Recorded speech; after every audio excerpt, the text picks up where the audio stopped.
అల్లా పవిత్రుడు కాదా?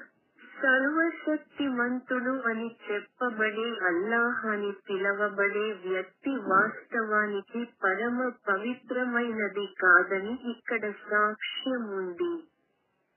ఈ సాక్ష్యం ఖురాన్లో స్పష్టంగా చెప్పబడింది. ఇక్కడ గాబ్రియేల్ పరిశుద్ధాత్మ అని పేర్కొనబడింది. అల్లా దేవుడు సృష్టికర్త కాదని ఖురాన్ రహస్యంగా ఒప్పుకుంది. మనం దీన్ని దశల వారీగా పరిశీలిద్దాం. పరిశుద్ధాత్మ అనేది అత్యంత పవిత్రమైన పరిశుద్ధాత్మ. అంటే సృష్టికర్త అయిన దేవునికి చెందినది. కాబట్టి పరిశుద్ధాత్మ సృష్టికర్త అయిన దేవునిలో భాగం. అయితే గాబ్రియేల్ ఒక దేవదూత. అతను స్పష్టంగా ఒక సృష్టి. గాబ్రియేల్ పరిశుద్ధాత్మ అని ఖురాన్లో పేర్కొనబడితే గాబ్రియేల్ దేవుడు సృష్టికర్త అని అర్థం. సృష్టికర్త దేవుడు ఎలా అవుతాడు? అలా అయితే గాబ్రియేల్ ముస్లింలు ఆరాధించే అల్లా కంటే పవిత్రుడు. ఈ వివరణ నుండి అల్లాహ్గా ముస్లింలు ఆరాధించే అస్తిత్వం పవిత్రమైనది కాదని స్పష్టంగా తెలుస్తుంది. అంటే అది సృష్టికర్త అయిన దేవుడు కాదు. అలాంటప్పుడు అపవిత్రమైన వ్యక్తిని సృష్టికర్త మరియు సర్వశక్తిమంతుడు అని ఎలా చెప్పవచ్చు? ముస్లిములు ఆరాధించే అస్తిత్వం సృష్టికర్త దేవుడు కాదు అనడానికి మరొక సాక్ష్యాన్ని సూరా అన్-నామ్ 91లో చూడవచ్చు.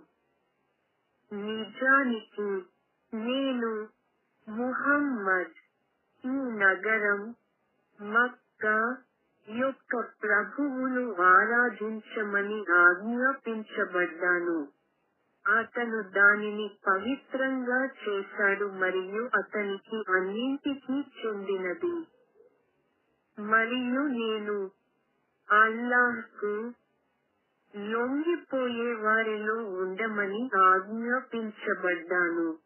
ఈ పద్యంలో ముహమ్మద్ ఆరాధించేది ఈ నగరం మక్కా యొక్క దేవుడు అని చాలా స్పష్టంగా తెలుస్తుంది. ముహమ్మద్ సంస్కరణ ప్రకారం సృష్టికర్త తప్ప మరెవరో కాదు. ఇది ఖచ్చితంగా సృష్టికర్త అయిన నిజమైన దేవుడు కాదు. మరియు అది మక్కా దేవతగా పరిమితం చేయబడినందున దాని ప్రాదేశిక శక్తి ఖచ్చితంగా మక్కాకే పరిమితం చేయబడింది. ఈ పద్యం నుండి ముహమ్మద్కు ఆజ్ఞాపించే సంస్థ మక్కా దేవుని కంటే ఉన్నతమైన స్థానాన్ని కలిగి ఉందని స్పష్టమవుతుంది. ముహమ్మద్ మక్కా దేవుణ్ణి సృష్టికర్తగా భావించాడు. పద్యంలో కొంత భాగం కనిపిస్తుంది. మరియు అన్ని విషయాలు ఎవరికి చెందుతాయి? మరియు దాని పైన అధిక శక్తి ఉన్నందున మక్కా దేవుని స్థానం భూమి యొక్క ఉపరితలంపై పరిమితమైన స్థానిక దేవుడు అని చెప్పవచ్చు. వాస్తవానికి ముస్లింలు నేటికి వారు ఆరాధించేది నిజమైన దేవుడే సృష్టికర్త అని నమ్ముతారు. ముస్లింలు ఇప్పటికీ తాము సృష్టికర్త అయిన నిజమైన దేవుడిని ఆరాధిస్తున్నామని విశ్వసిస్తే వారు త్రిత్వ భావనను పరోక్షంగా అంగీకరిస్తున్నారు. ఎందుకంటే సర్వశక్తిమంతుడైన సృష్టికర్త తనను తాను పవిత్రాత్మగా మరియు పవిత్రాత్మ ద్వారా జన్మించిన యేసుక్రీస్తు రూపంలో కూడా వ్యక్తపరచగలడు. త్రిత్వ భావనను అంగీకరించడం ద్వారా యేసు సృష్టికర్త అయిన దేవుని యొక్క అభివ్యక్తి అని వారు గుర్తిస్తారు. ముస్లింలు ఎల్లప్పుడూ గుర్తుంచుకోవడానికి ఇది చాలా ముఖ్యం. ముహమ్మద్ ఆరాధించే మక్కా, అల్లా, దేవుడు ముస్లింలు ఆరాధించేవాడు.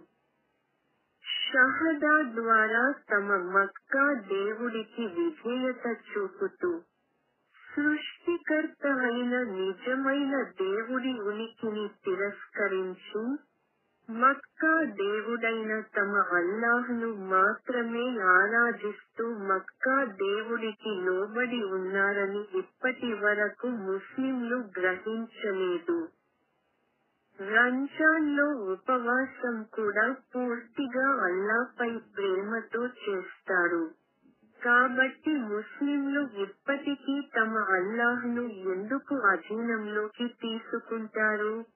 ముస్లింలకు ప్రవక్త ముహమ్మద్ ఒక పుస్తకం ఖురాన్ ఇచ్చినప్పటికీ, సృష్టికర్త అయిన నిజమైన దేవుడిపై తమ అల్లాను విశ్వసించడానికి మక్కా దేవునికి తమ విధేయతను ప్రకటించారు.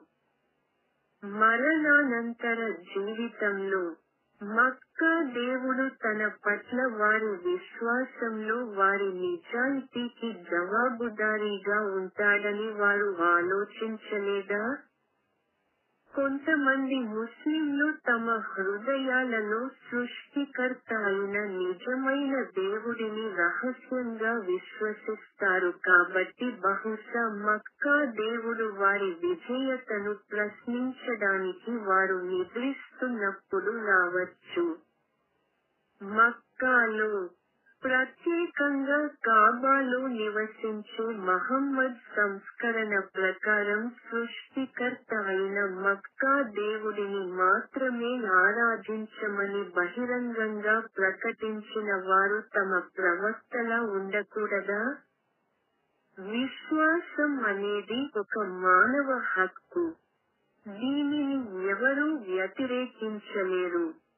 విశ్వసించే అస్తిత్వం భూమి యొక్క ఉపరితలంపై మాత్రమే ఉన్నప్పటికీ, ముస్లింల దేవుడు కాబాలో నివసిస్తుంటే, 72 మంది కన్యలతో నిండిన స్వర్గం కూడా ఉందా? ముస్లింలకు మాత్రమే తెలుసు. భూ ఉపరితలంపై నివసించే మక్కా దేవుడు మరణానంతర జీవితంలో తన అనుచరుల ఆత్మలను రక్షించగలడా?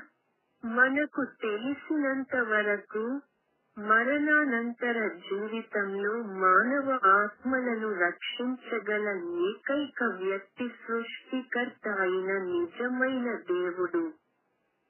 ఎందుకంటే మనమందరం అతని సృష్టి మరియు ఖచ్చితంగా ఆయన వద్దకు తిరిగి వస్తాము. ముస్లింలు గుర్తుంచుకోవలసిన ఒక ముఖ్యమైన విషయానికి ఏమిటంటే, ముహమ్మద్ ఆరాధించే మక్కా, అల్లాహ్, దేవుడు నిస్సందేహంగా ఒక్కడే. మరియు ముస్లింలు తమ మక్కా దేవుడు, అల్లాహ్, పట్ల తమ విధేయతను వ్యక్తపరిచారు. నిజమైన సృష్టికర్త అయిన సృష్టికర్తను తిరస్కరించారు మరియు కాబాలో నివసించే ముహమ్మద్ వెర్షన్ ప్రకారం సృష్టికర్త అయిన అల్లాను మాత్రమే విశ్వసించారు. అందువల్ల ముస్లింలు ఇకపై తమ అల్లాను అణచివేయరని ఆశిస్తున్నారు.